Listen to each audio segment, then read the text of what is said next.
Rice ತಿಂದ್ರೆ ಮಧುಮೇಹ ಬರುತ್ತೆ, ರೈಸ್ ಕಂಪ್ಲೀಟ್ ಆಗಿ ಸ್ಟಾಪ್ ಮಾಡಿದ್ರೆ ಡಯಾಬಿಟಿಸ್ ಬರದೇ ಇಲ್ಲ ಅಂತ ನೀವೇನಾದ್ರು ಅನ್ಕೊಂಡಿದ್ರೆ ಇದು ಸಂಪೂರ್ಣ ಸತ್ಯ ಅಲ್ಲ.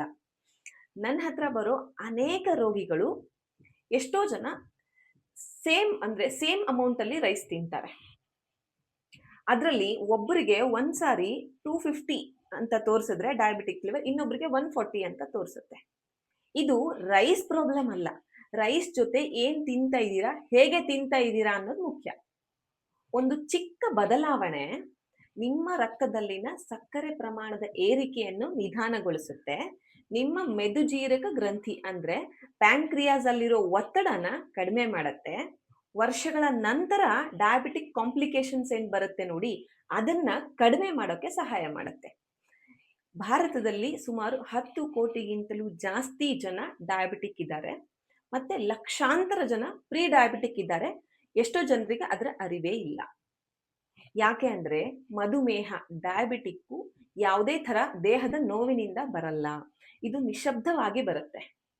ಆದರೆ ನಮ್ಮ ಮನೆಯಲ್ಲಿರುವ ಒಂದು 4 ಪದಾರ್ಥಗಳನ್ನ ಸರಿಯಾದ ರೀತಿಯಲ್ಲಿ ನಮ್ಮ ರೂಟೀನ್ ಅಲ್ಲಿ ಇನ್ಕ್ಲೂಡ್ ಮಾಡಿದ್ರೆ ನಮ್ಮ ರಕ್ತದಲ್ಲಿನ ಸಕ್ಕರೆ ಅಂಶದ ವೇಗವನ್ನು ನಾವು ನಿಧಾನಗೊಳಿಸಬಹುದು, ಮತ್ತೆ ಇನ್ಸುಲಿನ್ ಕಾರ್ಯಕ್ಷಮತೆಯನ್ನ ಸುಧಾರಿಸಬಹುದು, ಮತ್ತೆ ಅದರ ಜೊತೆಗೆ ನಮ್ಮ ಪ್ಯಾಂಕ್ರಿಯಾಸ್ ಅನ್ನ ನಾವು ಒತ್ತಡದಿಂದ ರಕ್ಷಿಸಬಹುದು. ಈ ವಿಡಿಯೋನ ಕೊನೆವರೆಗೂ ನೋಡಿ, ಯಾಕೆಂದ್ರೆ ಈ ಎಲ್ಲಾ ಪದಾರ್ಥಗಳು ನಮ್ಮ ಮನೆಯಲ್ಲೇ ನಮಗೆ ಸಿಗುತ್ತೆ, ನಮ್ಮ ದಿನಚರಿಯಲ್ಲಿ ನಾವು ಅಳವಡಿಸಬೇಕು ಮಾತ್ರ. ನಮಸ್ಕಾರ, ನಾನು ಡಾಕ್ಟರ್ ಪ್ರಭಾ ಮಠಪತಿ, ಶುಭ್ರ ಆರೋಗ್ಯಧಾಮ, ಬೆಂಗಳೂರು. ವೈದ್ಯಕೀಯ ವಿಜ್ಞಾನವನ್ನ ನಿಮಗೆ ಅರ್ಥ ಆಗೋ ರೀತಿಯಲ್ಲಿ ಸರಳವಾಗಿ, ಸರಳ ಭಾಷೆಯಲ್ಲಿ ನಿಮ್ಮ ದೈನಂದಿನ ಆರೋಗ್ಯ ಸಲಹೆಗಳಾಗಿ ನಿಮಗೆ ತಿಳಿಸೋ ಒಂದು ಚಿಕ್ಕ ಪ್ರಯತ್ನ ನಂದು. ನಮ್ಮ ಮನೆಯಲ್ಲೇ ಸಿಗುವಂತಹ 4 ಪದಾರ್ಥಗಳು ಯಾವುದು, ಮತ್ತೆ ಅದನ್ನ ಹೇಗೆ ಸೇವಿಸಬೇಕು, ಅದರ ಬಳಕೆ ಹೇಗೆ ಅನ್ನೋದನ್ನ ನಾನು ವಿವರವಾಗಿ ಈ ವಿಡಿಯೋದಲ್ಲಿ ತಿಳಿಸ್ತೀನಿ. ಮತ್ತೆ ಇದರಲ್ಲಿ ನಾವು ದಿನ ಮಾಡ್ತಾ ಇರೋ ಸಾಮಾನ್ಯವಾದ ತಪ್ಪನ್ನು ಕೂಡ ನಾನು ಹೇಳ್ತೀನಿ. ಇದನ್ನ ಪ್ರಾರಂಭಿಸೋ ಮೊದಲು ಒಂದು ವಿಷಯನ ತಿಳ್ಕೊಳ್ಳಿ. ಸ್ವೀಟ್ಸು ನಮ್ಮ ಶತ್ರುಗಳಲ್ಲ. ಯಾವಾಗ ಇದು ರಕ್ತದಲ್ಲಿ ವೇಗವಾಗಿ ಹರಿಯುತ್ತೋ ಆವಾಗ ಇದು ನಮಗೆ ಶತ್ರುವಾಗಿ ಕಾಣಿಸ್ಕೊಳ್ಳುತ್ತೆ. ನಾವು ತಿನ್ನೋ ದಿನದ ಆಹಾರ ಅಂದ್ರೆ ರೈಸ್ ಆಗಿರ್ಬಹುದು, ರೋಟಿ ಆಗಿರ್ಬಹುದು, ಬ್ರೆಡ್ ಆಗಿರ್ಬಹುದು, ಈ ತರದ ಕಾರ್ಬೋಹೈಡ್ರೇಟ್ ಫುಡ್ ಅಂತ ನಾವೇನ್ ಹೇಳ್ತೀವಿ, ಇದೆಲ್ಲ ನಮ್ಮ ದೇಹದಲ್ಲಿ ಹೋಗಿದ ನಂತರ ಇದು ಗ್ಲುಕೋಸ್ ಆಗಿ ಮಾರ್ಪಟ್ಟು ನಮ್ಮ ರಕ್ತದಲ್ಲಿ ಸೇರ್ಕೊಳ್ಳುತ್ತೆ. ಆಗ ನಮ್ಮ ಮೆದುಜೀರಕ ಗ್ರಂಥಿ ಅಂದ್ರೆ ಪ್ಯಾಂಕ್ರಿಯಾಸ್ ಅಂತ ಏನ್ ಹೇಳ್ತೀವಿ, ಇದು ಇನ್ಸುಲಿನ್ ಅನ್ನೋ ಅಂಶವನ್ನ ಬಿಡುಗಡೆ ಮಾಡುತ್ತೆ. ಇದ್ರ ಕೆಲಸ ಏನು ಅಂತ ಅಂದ್ರೆ ಈ ರಕ್ತದಲ್ಲಿನ ಗ್ಲುಕೋಸ್ ಅನ್ನ ತೆಗೆದುಕೊಂಡು ಹೋಗಿ ಎಲ್ಲಾ ಜೀವಕೋಶಗಳಿಗೆ ಕಳಿಸೋದು. ಒಂದ್ಸಾರಿ ಊಹಿಸ್ಕೊಳ್ಳಿ, ಒಂದು ಡೋರ್ ಇದೆ, ಆ ಡೋರ್ ಅಲ್ಲಿ ಒಬ್ರು ಹೋಗಬಹುದು, ಇಬ್ರು ಹೋಗಬಹುದು, 3 ಜನ ಹೋಗಬಹುದು. ಇನ್ನೂ ದೊಡ್ಡ ಡೋರು ಇತ್ತು ಅಂದ್ರೆ ಒಂದು 5 ರಿಂದ 8 ಜನ ಹೋಗಬಹುದು. ಆದ್ರೆ ಒಂದೇ ಸಾರಿ 30 ರಿಂದ 50 ಜನ ಹೋದಾಗ ಏನಾಗುತ್ತೆ, ಅಲ್ಲಿ ಒತ್ತಡ ಆಗತ್ತೆ, ಗೊಂದಲ ಶುರು ಆಗತ್ತೆ. ಅದೇ ರೀತಿ ಗೊಂದಲ ರಕ್ತದಲ್ಲಿ ಸಕ್ಕರೆ ಅಂಶ ಜಾಸ್ತಿ ವೇಗವಾಗಿ ಸೇರಿದಾಗ ಇದೇ ರೀತಿ ಅನುಭವ ನಮ್ಮ ದೇಹದಲ್ಲಿ ಆಗುತ್ತೆ. ಏನಾಗುತ್ತೆ, ನಮ್ಮ ಪ್ಯಾಂಕ್ರಿಯಾಸ್ ಜಾಸ್ತಿ ಇನ್ಸುಲಿನ್ ಅನ್ನ ಬಿಡುಗಡೆ ಮಾಡ್ಬೇಕಾಗತ್ತೆ. ಇದು ಸ್ವಲ್ಪ ದಿನದ ಮಟ್ಟಿಗೆ ಓಕೆ, ಆದ್ರೆ ಇದು ತಿಂಗಳ ಗಟ್ಲೆ, ವರ್ಷಗಳ ಗಟ್ಲೆ ಕಂಟಿನ್ಯೂ ಆದಾಗ ನಮ್ಮ ದೇಹ ಇನ್ಸುಲಿನ್ ಅನ್ನೋ ಒಂದು ಅಂಶದ ಮಾತನ್ನು ಕೇಳೋದೇ ಕಡಿಮೆ ಮಾಡುತ್ತೆ. ಆಗ ಇನ್ಸುಲಿನ್ ರೆಸಿಸ್ಟೆನ್ಸ್ ಅಂತ ಆ ಸ್ಟೇಜ್ಗೆ ನಾವು ಹೇಳ್ತೀವಿ. ಇದಕ್ಕೆ ನಾವು ಮಧುಮೇಹ ಆರಂಭ, ಡಯಾಬಿಟೀಸ್ ಅಂತ ಹೇಳ್ತೀವಿ. ಹಾಗಾಗಿ ಗುರಿ ಊಟ ಬಿಡೋದಲ್ಲ, ನಮ್ಮ ದೇಹಕ್ಕೆ ಗ್ಲುಕೋಸ್ ಅಂಶನ ನಮ್ಮ ರಕ್ತದಲ್ಲಿ ವೇಗವಾಗಿ ಬಿಡದೆ ನಿಧಾನವಾಗಿ ಬಿಡೋದು. ಈ ಪ್ರೊಸೆಸ್ ಅನ್ನ ಸಹಜವಾಗಿ ಮಾಡುವ 4 ಶಕ್ತಿಶಾಲಿ ಪದಾರ್ಥಗಳು ಯಾವುವು? ಫಸ್ಟ್, ಮೆಂತ್ಯ ಕಾಳು. ನಮ್ಮ ಅಜ್ಜ ಅಜ್ಜಿಯರು ಬಳಸಿರ್ತಕ್ಕಂತಹ ಅಥವಾ ಬಳಸ್ತಾ ಇರತಕ್ಕಂತಹ ಕಾಳು ಮೆಂತ್ಯ ಕಾಳು ಅಂತ ಹೇಳ್ತೀವಿ. ಒಂದು ಚಿಕ್ಕ ಕಾಳು ದೊಡ್ಡ ಪ್ರಯೋಜನ ಅಂತ ಹೇಳ್ತೀವಿ. ಇದನ್ನ ನೀರಲ್ಲಿ ನೆನೆಸಿಟ್ಟಾಗ, ರಾತ್ರಿ ನೀರಲ್ಲಿ ನೆನೆಸಿಟ್ಟಾಗ ಬೆಳಿಗ್ಗೆ ಎದ್ದ ಮೇಲೆ ಆ ನೀರಿನ ಮೇಲೆ ಒಂದು ಪದರ ಬರುತ್ತೆ, ಅದು ಸಾಲ್ಯುಬಲ್ ಫೈಬರ್ ಅಂತ ಹೇಳ್ತೀವಿ. ಇದೇನ್ ಮಾಡುತ್ತೆ ಅಂತ ಅಂದ್ರೆ ರಕ್ತದಲ್ಲಿ ಗ್ಲುಕೋಸ್ ಅಂಶನ ವೇಗವಾಗಿ ಸೇರಕ್ಕೆ ಬಿಡೋದಿಲ್ಲ. ಅಂದ್ರೆ ಸಕ್ಕರೆ ಏಕಾಏಕಿ ಏರೋದಿಲ್ಲ, ಇನ್ಸುಲಿನ್ ಅನ್ನ ಒತ್ತಡನ ಕಡಿಮೆ ಮಾಡುತ್ತೆ, ಅದ್ರ ಜೊತೆಗೆ ಪ್ಯಾಂಕ್ರಿಯಾಸ್ಗೆ ಸ್ವಲ್ಪ ರೆಸ್ಟ್ ಕೊಡುತ್ತೆ. ರಿಸರ್ಚ್ ಪ್ರಕಾರ ಇದು ನಮ್ಮ ಇನ್ಸುಲಿನ್ ಕಾರ್ಯಕ್ಷಮತೆಯನ್ನ ಉತ್ತಮಗೊಳಿಸಲು ಸಹಾಯ ಮಾಡುತ್ತೆ, ಬಳಸೋ ವಿಧಾನ ಅಂತ ಅಂದ್ರೆ 1 ಟೀ ಸ್ಪೂನ್ ಮೆಂತ್ಯನ್ನ ರಾತ್ರಿ ನೀರಲ್ಲಿ ನೆನೆಸಿಟ್ಟು ಬೆಳಿಗ್ಗೆ ಎಂಟಿ ಸ್ಟಮಕ್ ಅಲ್ಲಿ ಆ ನೀರು ಫಸ್ಟ್ ಕುಡಿದು ಆಮೇಲೆ ಮೆಂತ್ಯ ಕಾಳನ್ನ ಅಗಿದು ತಿನ್ನೋದು. ಇದು ಒಂದು ಸರಳ ಮತ್ತು ಪರಿಣಾಮಕಾರಿ. ಸೆಕೆಂಡ್, ನೇರಳೆ ಬೀಜ ಅಂತ ಹೇಳ್ತೀವಿ. ನೇರಳೆ ಹಣ್ಣನ್ನು ನಾವು ತಿಂತೀವಿ, ಆದ್ರೆ ಬೀಜನ ಎಸಿತೀವಿ. ಈ ನೇರಳೆ ಬೀಜದ ಪೌಡರು ಆಕ್ಚುಲಿ ನಾವೇನ್ ಹೇಳ್ತೀವಿ, ಡಯಾಬಿಟಿಕ್ ಇರೋರ್ಗೆ ಒಂದು ದೊಡ್ಡ ನಿಧಿ ಅಂತ ಹೇಳ್ತೀವಿ. ನೇರಳೆ ಪುಡಿಯಲ್ಲಿರೋ ಕೆಲವು ನೈಸರ್ಗಿಕ ಸಂಯುಕ್ತಗಳು, ಕಂಪೌಂಡ್ಸ್ ಅಂತ ಏನ್ ಹೇಳ್ತೀವಿ, ಇದು ನಾವು ಊಟ ಮಾಡಿರೋ ಕಾರ್ಬೋಹೈಡ್ರೇಟ್, ರೈಸ್ ಆಗಿರಬಹುದು, ರೋಟಿ ಆಗಿರಬಹುದು, ಬ್ರೆಡ್ ಆಗಿರಬಹುದು, ಈ ಥರದಲ್ಲಿರೋ ಕಾರ್ಬೋಹೈಡ್ರೇಟ್ ಅನ್ನ ಗ್ಲುಕೋಸ್ ಆಗಿ ಪರಿವರ್ತನೆ ಮಾಡುವ ವೇಗನ ಕಡಿಮೆ ಮಾಡುತ್ತೆ.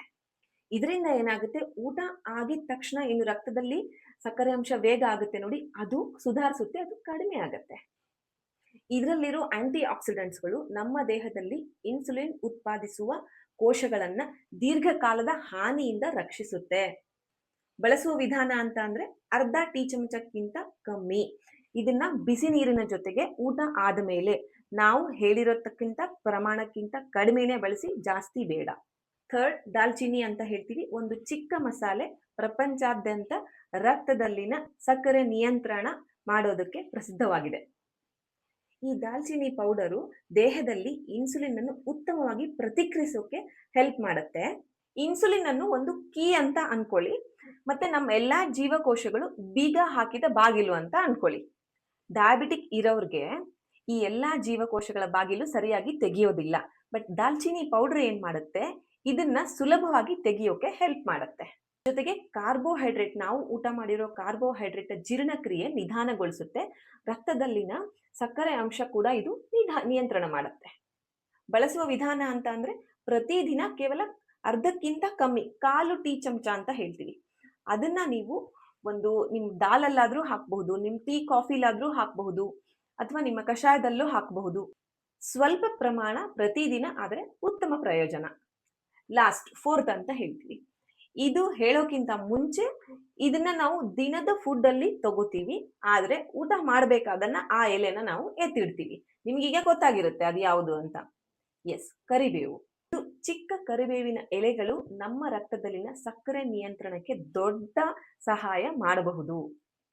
ಈ ಎಲೆಯಲ್ಲಿರೋ ಆಂಟಿ ಆಕ್ಸಿಡೆಂಟ್ಗಳಾಗಿರಬಹುದು, ಸಸ್ಯ ಸಂಯುಕ್ತಗಳಾಗಿರಬಹುದು, ಮತ್ತೆ ಸಾಲ್ಯುಬಲ್ ಫೈಬರ್ ಅಂತ ಏನ್ ಹೇಳ್ತೀವಿ, ಇವು ಇನ್ಸುಲಿನ್ ಉತ್ತಮ ಕೆಲಸ ಮಾಡಕ್ಕೆ ಹೆಲ್ಪ್ ಮಾಡುತ್ತೆ. ಮತ್ತೆ ನಮ್ಮ ಪ್ಯಾಂಕ್ರಿಯಾಸ್ಗಳಲ್ಲಿರೋ ಆಕ್ಸಿಡೇಟಿವ್ ಸ್ಟ್ರೆಸ್ ಅನ್ನ ಕಡಿಮೆ ಮಾಡುತ್ತೆ. ಇದು ಫ್ಯಾಟಿ ಲಿವರ್ ಸಮಸ್ಯೆ ಇರೋರ್ಗೂ ಕೂಡ ಇದನ್ನ ಕಡಿಮೆ ಮಾಡೋಕೆ, ನಿಯಂತ್ರಣದಲ್ಲಿಡೋಕೆ ಹೆಲ್ಪ್ ಮಾಡುತ್ತೆ. ಮಧುಮೇಹ ಮತ್ತು ಫ್ಯಾಟಿ ಲಿವರ್ ಯೂಶುವಲಿ ಜೊತೆಯಾಗಿ ಕಾಣಿಸ್ಕೊಳ್ಳುವುದು ತುಂಬಾ ಜಾಸ್ತಿ ಕೇಸಸ್ಗಳಲ್ಲಿ ನಾವು ನೋಡಿರ್ತೀವಿ. ಬಳಸುವ ವಿಧಾನ ಅಂತ ಅಂದ್ರೆ ಪ್ರತಿದಿನ ಊಟದಲ್ಲಿ 5 ರಿಂದ 10 ಕರಿಬೇವಿನ ಎಲೆಗಳು ಜಗಿದು ತಿನ್ನೋದ್ರಿಂದ ನಿಮ್ಮ ಪ್ಯಾಂಕ್ರಿಯಾಸು, ನಿಮ್ಮ ಮೆದುಜೀರಕ ಗ್ರಂಥಿ ನಿಮ್ಗೆ ಧನ್ಯವಾದ ಹೇಳುತ್ತೆ.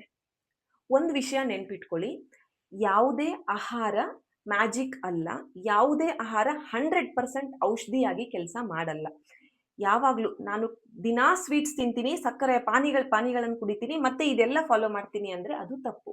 ಈ ಎಲ್ಲಾ ಆಹಾರಗಳು ನಿಮಗೆ, ನಿಮ್ಮ ದೇಹಕ್ಕೆ ಹೆಲ್ಪ್ ಮಾಡುತ್ತೆ ಹೊರತು ನಿಜವಾದ ಚಿಕಿತ್ಸೆ ಅಂದ್ರೆ ನೀವು ಊಟ ಮಾಡ್ತಿರೋ ಆಹಾರ ಆಗಿರಬಹುದು, ಒಳ್ಳೆ ನಿದ್ದೆ ಆಗಿರಬಹುದು, ದಿನದಲ್ಲಿ ವ್ಯಾಯಾಮ ಆಗಿರಬಹುದು, ನಿಮ್ಮ ಒತ್ತಡ ನಿಯಂತ್ರಿಸೋದಾಗಿರ್ಬಹುದು. ಇವೆಲ್ಲವುಗಳು ಸರಿಯಾಗಿ ಸಮತೋಲನದಲ್ಲಿ ಇರಬೇಕು. ಒಂದ್ಸಾರಿ ಯೋಚನೆ ಮಾಡಿ ನೋಡಿ, ನಿಮ್ಮ ಮಧುಮೇಹ, ಡಯಾಬಿಟಿಕ್ ನಿಮ್ಗೆ ಒಂದೇ ದಿನದಲ್ಲಿ ಪ್ರಾಬ್ಲಮ್ ಮಾಡಲ್ಲ. ನಿಮ್ಮ ಕಣ್ಣುಗಳಾಗಿರಬಹುದು, ನಿಮ್ಮ ನರಗಳಾಗಿರಬಹುದು, ನಿಮ್ಮ ಮೂತ್ರಪಿಂಡಗಳಾಗಿರಬಹುದು, ನಿಮ್ಮ ಹೃದಯ ಆಗಿರಬಹುದು, ಇವೆಲ್ಲವುಗಳನ್ನ ರಕ್ತನಾಳಗಳಿಂದ ನಿಧಾನವಾಗಿ ಹಾನಿಗೊಳಿಸುತ್ತೆ. ಈ ಲಕ್ಷಣಗಳು ಕಾಣಿಸುವ ಹೊತ್ತಿಗೆ ವರ್ಷಗಳ ಹಾನಿಗಳು ಕೂಡ ಆಗಿರಬಹುದು. ಒಳ್ಳೆ ಸುದ್ದಿ ಏನು ಅಂತ ಅಂದ್ರೆ ನಿಮ್ಮ ಮುಂದಿನ ಊಟ, ನಿಮ್ಮ ಆರೋಗ್ಯಕ್ಕೆ ಇದು ಒಂದು ಹೊಸ ಆರಂಭವಾಗಬಹುದು. ಒಂದು ಒಳ್ಳೆಯ ಆರೋಗ್ಯಕರ ಆಯ್ಕೆ ನಿಮ್ಮ ದೇಹಕ್ಕೆ ಒಂದು ಒಳ್ಳೆಯ ಸಂದೇಶ. ಆ ಸಂದೇಶ ಏನು ಅಂತ ಅಂದ್ರೆ, ನಾನು ನನ್ನ ಭವಿಷ್ಯವನ್ನು ಇಂದೇ ರಕ್ಷಿಸಿಕೊಳ್ಳುತ್ತಿದ್ದೇನೆ. ನಿಮಗೆ ಈ ವಿಡಿಯೋ ಇಷ್ಟ ಆದ್ರೆ, ಯಾರಿಗೆ ಡಯಾಬಿಟಿಸ್ ಇದೆ, ಯಾರು ಮಧುಮೇಹದಿಂದ ಬಳಲ್ತಾ ಇದ್ದಾರೆ, ಅವ್ರಿಗೆ ಇದನ್ನ ಖಂಡಿತವಾಗಿಯೂ ಶೇರ್ ಮಾಡಿ. ಯಾರ ಮನೆಯಲ್ಲಿ ಆಲ್ರೆಡಿ ಡಯಾಬಿಟಿಕ್ ಇದ್ದಾರೆ, ಯಾರಿಗೆ ಫ್ಯಾಮಿಲಿ ಹಿಸ್ಟ್ರಿ ಇದೆ, ಅವರು ನಿಮ್ಮ ಆರೋಗ್ಯದಲ್ಲಿ, ನಿಮ್ಮ ದಿನಚರಿಯಲ್ಲಿ ಬದಲಾವಣೆ ಮಾಡ್ಕೊಳ್ಳಿ. ಒಳ್ಳೆ ನಿದ್ದೆ ಆಗಿರಬಹುದು, ದಿನದಲ್ಲಿ ವ್ಯಾಯಾಮ ಆಗಿರಬಹುದು, ಮತ್ತೆ ಒಳ್ಳೆ ಊಟ ಆಗಿರಬಹುದು. ಯಾರು ಪ್ರೀ ಡಯಾಬಿಟಿಕ್ ಇದ್ದೀರಾ, ಅವರು ಕೂಡ ಯಾವಾಗಲೂ ನಿಮ್ಮ ದಿನದ ಅಭ್ಯಾಸಗಳನ್ನ ಸುಧಾರಿಸ್ಕೊಳ್ಳಿ. ಯಾರು ಈ ಎಲ್ಲಾ ಪೌಡರ್ಗಳಾಗಿರ್ಬಹುದು ಇದನ್ನ ನಾವು ಮನೆಯಲ್ಲಿ ಮಾಡ್ಕೊಳ್ಬಹುದು ಅಂತ ಅನ್ನೋರು ನೀವು ಖಂಡಿತವಾಗಿಯೂ ಮಾಡ್ಕೊಂಡು ಉಪಯೋಗ ಮಾಡ್ಕೊಳ್ಳಿ. ಯಾರಿಗೆ ಮಾಡ್ಕೊಳಕ್ ಆಗಲ್ಲ ಅನ್ನೋರು ನಾವು ನಮ್ಮ ಕ್ಲಿನಿಕ್ ಅಲ್ಲಿ ಒಂದು ಡಯಾಬಿಟಿಕ್ಗೆ ಡೈಬೋ ಪೌಡರ್ ಅಂತ ಮಾಡಿದೀವಿ. ನಾನು ಆಲ್ರೆಡಿ ಹೇಳಿದ್ದೀನಿ, ಇದು ಯಾವುದೇ ಒಂದು ಹೊಸ ಟ್ರೆಂಡ್ ಇರೋ ಮೆಡಿಸನ್ ಅಲ್ಲ. ನಮ್ಮ 125 ವರ್ಷದ ಒಂದು ವಿಶ್ವಾಸ.